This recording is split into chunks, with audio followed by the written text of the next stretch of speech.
Well, praise the Lord and hallelujah. Ɔdɔfoɔ me ma wakɔ abade ba ɔte aseɛ sɛ dwumadie so Nyankopɔn nhyira bebree. Ɔdomfoɔ no de yɛn nkwa akyɛ yɛn na ma de papa akye yɛn.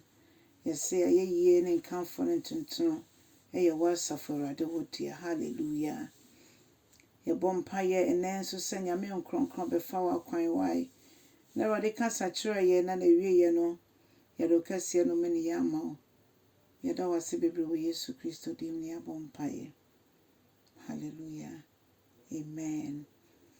Ɔdɔfoɔ mesama wakɔ abade ba ɔte aseɛ sɛ dwumadie so.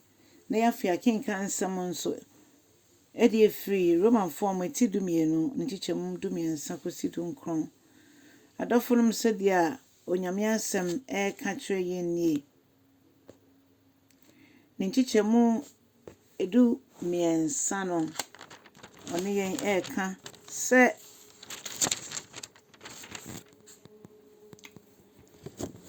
yɛne nipa a ɔmo ehia ɔmo anaasɛ ɔmo hia mmoa no yɛnyɛ krado sɛ yɛbɛboa ɔmo. Na afei yɛnkɔ so na yɛnyɛ ahɔhoyɛ nso. Na ɔsan ka kyerɛ yɛn sɛ yɛnhyira ɔmo taa yɛn na ma yɛnnome ɔmo. Yɛmmɔ mpaeɛ sɛ Awurade bɛhyira ɔmo. Dɔfo megye di sɛ ɔbɔ mpaeɛ sɛ Onyankopɔn nhyira wo tamfo a Nyame nkronkron ne betumi aboa ma esimi abɔ saa mpaeɛ no. Na sɛ Nyame yɛ adom na etimi bɔ saa mpaeɛ no nso a na ne ɛsɛ yɛhu ne sɛ yɛatamfo bɛtena ase akyɛ no mo ehu sɛ deɛ Nyankopɔn gu so a ɔrehyira yɛn. Hallelujah. Ɔsɛ ɔmo taa yɛn no nso no ma yɛn dom ɔmo sɛdeɛ kan na afei ɔsɛ ɔmo ani agye no yɛne ɔmo mmɔ mu ma yɛni ɛngye na ɔmo mmra hɔ no nso yɛne ɔmo mmɔ mu ma ɔmo re ɛnho. Ɛnɛ de nipa bebree pɛ adasa ɛpɛ po mmɔbɔ sɛ wusu a ɛna otimi ba wo nkyɛn na w'ani agye sɛ Nyame ehyira wo de a na afei yɛyɛ gyidifoɔ deɛ na nso na ɔtan bi abɛhyɛ yakoma mu afa saa nipa no ho. Yɛne yɛwerɛ fi yɛn ho sɛ ɛyɛ Nyankopɔn ɛna ɛde dom. Nyame ɛna ɔhyehyɛ yakwan ma yɛn. Nyame ɛna ɔma yɛhu ne kɛseyɛ ɛne ne mɛniyɛ. Adɔfo no Onyame a yɛsom no ɔyɛ nokwafoɔ. Afei ɔsɛ yɛnkɔ so ɛntena ase ɛwɔ asomdwie mu. Yɛne nipa nyinaa ɛntena ase asomdwie mu.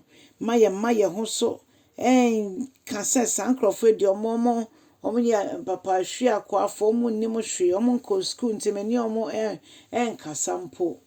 Na mmom sɛ wobɛchoose ɔmo a mɛka ne sɛ wo pɛ sɛ wo choose sɛ wo ne ɔmo ɛnante daabi. Onyankopɔn pɛ sɛ etimi nipa nyinara edi ne ho nkɔmmɔ. Na sɛ yɛne ani a ɔyɛ ordinary person anaasɛ yɛbɛka sɛ papahwe akɔ ni ankasa a yɛbɛde ne atwe akra nso ama Awurade sɛ yɛne nipa nyinaa ɛntena asomdwie mu na ɛnyɛ sɛ yɛasɛn mo saa nipa wei no mu deɛ ɔmo sɛ fata me wei no mu deɛ ɔmo nsɛ mfata me. Daabi nyɛ saa na Onyankopɔn ɛka. Afei ɔsɛ ɛnwene sɛ wonim biribiara. Ɛnwene koraa me ne wo ɛnsɛ sɛ yɛdwene koraa sɛ yɛnim biribiara. Yɛnim biribiara na kyerɛ sɛ hwee yɛ perfect daabi. Ɔsɛ ɛmfa bɔne ɛntua bɔne so ka.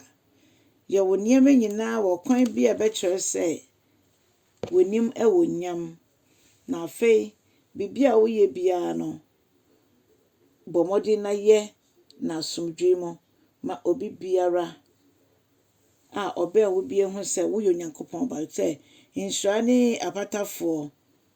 Blessed are the peacemakers. Saa nkrɔfoɔ no na yɛbɛfrɛ mo Onyankopɔn mma. Nti ɔsɛ nuanom namfofoɔ adɔfoɔ mmaa mo fa ɛko bi anhyɛ mo a mo nsa. Bibie ni a ɔsɛ yɛngye mo ma Onyame a yɛtene Nyankopɔn no ɔno ankasa nam ne bufuo hye so ɛbɛdi ho dwuma. Ebisɛ ɔsɛ awerɛtoɔ edi wɔ no na ɔno abetua ɛka sɛdeɛ ɔno wahyehyɛ. Ɔdɔfoɔ ɛno nti mo ma ye ho ye ntokwa ko ma ye nkoma ye ho ya makwa na nyame ankasa a mighty warrior in battle na ankasa okofo kese no ono onko emfa ma ye eno na etimi wie nkonimdie mu na ne yede ahoɔden ko ne de enkosi baabia de kɔ ɔsɛye mu onyankopɔn dom wo ye na yentimi ni afoforo nche na asɛm no afoforo nso nimbie wɔ na asɛm ho na asɛm no ntumi no agye tata edi ya pema ko enim ɛwɔ ye Christian abrabo yi mu onyankopɔn hya no nyɛ okɛse o Yesu Kristo din mu amen.